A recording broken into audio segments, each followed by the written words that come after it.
ఆవిడికి వచ్చిందే over action కదా నాన్నమ్మ.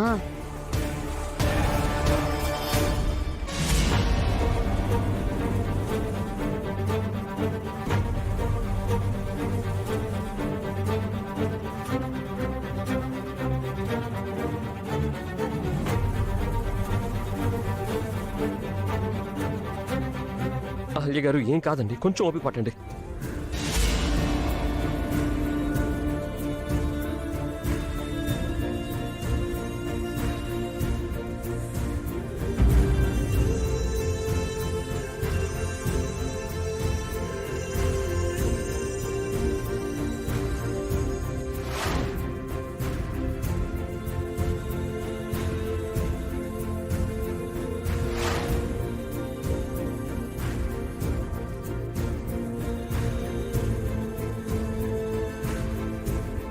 ఇప్పుడు ఎలా ఉందండి? కొంచెం పర్వాలేదండి.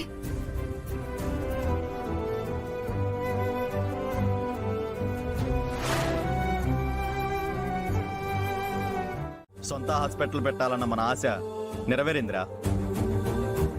ఇక్కడ పేదలకి ఫ్రీగా ట్రీట్మెంట్ చేయాలన్న మన ఆశ కూడా నెరవేరాలరా. ష్యూర్ ఆకాష్. పేదవాళ్ళు, ముఖ్యంగా మిడిల్ క్లాస్ వాళ్ళు వైద్యం కోసం లక్షలు ఖర్చు పెట్టాల్సి వస్తుంది. వాళ్ళని మనం ఆదుకోవాలి. నీతో కలిసి వర్క్ చేయడం నాకు చాలా హ్యాపీగా ఉందిరా. This is your seat Aditi. SIT. Thank you. నేను అశోక్ చాలా హ్యాపీ. మరి నువ్వు గౌతమ్ హ్యాపీనా? ఐ మీన్ కాలేజీలో మీరంత గాఢంగా ప్రేమించుకొని పెళ్లి చేసుకోలేదు కదా.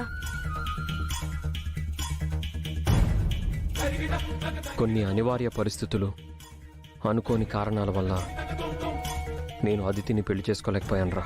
ఏంటా సిచ్యువేషన్స్ అదితి? అవి ఇప్పుడు చెప్పుకునేవి కావలేదు. డీటెయిల్స్ అన్ని తర్వాత చెప్తాను. నా దగ్గర కూడా సీక్రెట్సా గౌతమ్?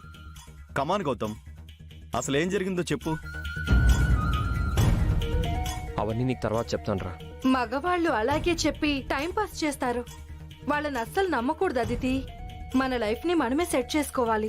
అంతా మనం అనుకున్నట్టు చేసుకోగలిగితే అది లైఫ్ ఎందుకు అవుతుందిరా? మన చేతుల్లో లేనివి చాలా ఉన్నాయి. అలా చెప్పి మగవాళ్ళు మనల్ని మాయ చేస్తారు, మోసం చేసి నట్టేట ముంచుతారు. గౌతమ్ కూడా అలాంటి మగాడే. నీ వైఫ్ ఎలాంటిది గౌతమ్? మంచిదేనా? మంచితనానికి మించి తనకెవరూ లేరు. తనకన్నీ నేనే. అన్నీ నువ్వే అంటారు, కానీ అర్ధాంతరంగా హ్యాండ్ ఇచ్చి వదిలేస్తారు. వదులుకోలేను ఆకాష్. అహల్య లాంటి గొప్ప అమ్మాయిని లైఫ్ అంతా కాపాడుకోవాలి. నువ్వు అతిథిని అంతలా ప్రేమించి ఇంకొక అమ్మాయిని పెళ్లి చేసుకుని తన గురించి ఇంతలా చెప్తున్నావంటే నాకు ఆశ్చర్యంగా ఉంది. అసలు నువ్వేనా అనిపిస్తుంది. అలాంటి గౌతమ్ని నువ్వింకా నమ్మి లవ్ చేస్తున్నావా? తను నిన్ను చీట్ చేసినా నీకింకా అర్థం కాలేదా అదితి? అసలు గౌతమ్... స్టాప్ అంజలి, ఇది మా విషయం. గౌతమ్ విషయంలో నువ్వెప్పుడు అలా మాట్లాడకు. గౌతమ్ చెడ్డవాడు కాదు. ఏదో పరిస్థితుల కారణంగా వేరే అమ్మాయిని పెళ్లి చేసుకున్నాడు.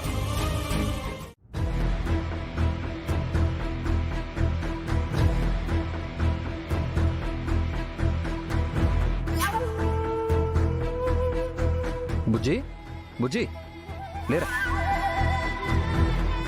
ఏంట్రా ఇక్కడ పడుకున్నావు? అమ్మ వాళ్ళు ఎక్కడా? మమ్మీ, డాడీ, అమ్మమ్మ, తాతయ్య అందరూ ఏదో ఫంక్షన్ ఉందని నేను స్కూల్ నుంచి రాకముందే బయటకెళ్లారు మావయ్య. ఇంట్లో అహల్య ఉంది కదా? అత్తకు జ్వరం ఉందని పడుకుంది. ఏంటి, అహల్యకి జ్వరం వచ్చిందా?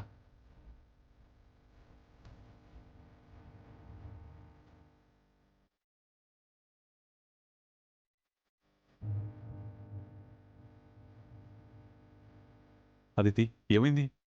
గౌతమ్ ఎందుకు కంగారుగా పైకి పరిగెడుతున్నాడు? ఆవిడ గారికి జ్వరం వచ్చిందంట అంకుల్.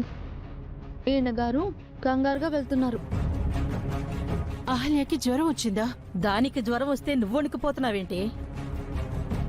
అయినా ఇంత సడన్ గా జ్వరం రావడం ఏంటి?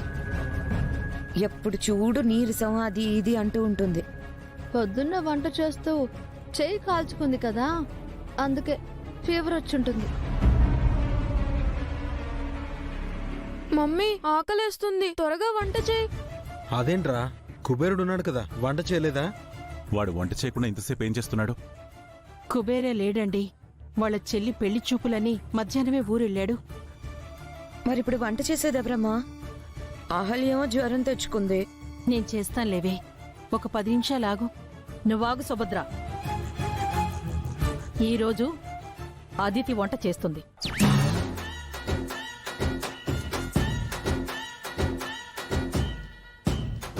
నేనా బామ్మగారు? అవును, ఈ ఇంటికి కాబోయే కోడలివి. రేపు ఈ ఇంటి పెత్తనమంతా తీసుకోవాల్సిన దానివి.